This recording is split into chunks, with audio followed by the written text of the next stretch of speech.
Jæja Freysi, flottur sigur hjá ykkur frömmurum hér í dag, mæti upp á Skaga og hirði stigin 3. Það var kannski leikur 2 hálfleika, góður í fyrra hálfleik, ekki eins góður í seinni. Hver er þín upplifun eftir á? Já, það var dálítið þannig við hefum náttúrulega bara getað skorað fullt af mörkum í fyrri hálfleik og bara nánast klára leikinn en förum illa með færi, ég fer illa með færi og síðan byrju seinni hálfleik ágætlega.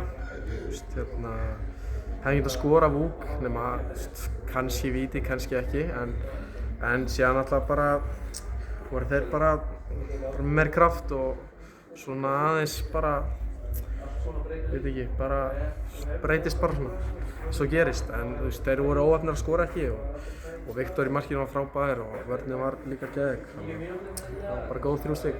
Einmitt. Svo horfði ég nú á leikinn og ég sá á 90. mínútu varstu ennþá að hlaupa. Hvaðan færðu þessa orku? Já, þetta var varla orka, ég var alveg búinn á það, alveg en ég bara reyni alltaf að gera mitt besta og bara halda áfram. Það er sem skiptir máli. Einmitt. Svo áttu hérna frábæra rispu þegar þú sólar eitthvað 5-16 rétt fyrir utan teik. Svo varstu, hver var það? Var það ekki Hlynur að hinga ekki lengra og bara sparka í þig aftan frá? Já, ég sá eiginlega ekki hver gerði þetta. Það var Hlynur. Var það Hlynur? Já. Ok. Jú.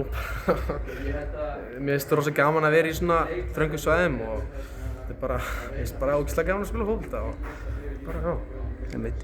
Nú sat ég upp í stúku með einum framara, veit ekki hvað sá maður heitir, en hann er með nickname handa þér. Aha. Þú ert í hérna hornfiski Messi, sagði hann. Hefur heyrt þetta áður? Já, stundum. Kallaði stundum Messi, en ég hef heyrt þetta áður.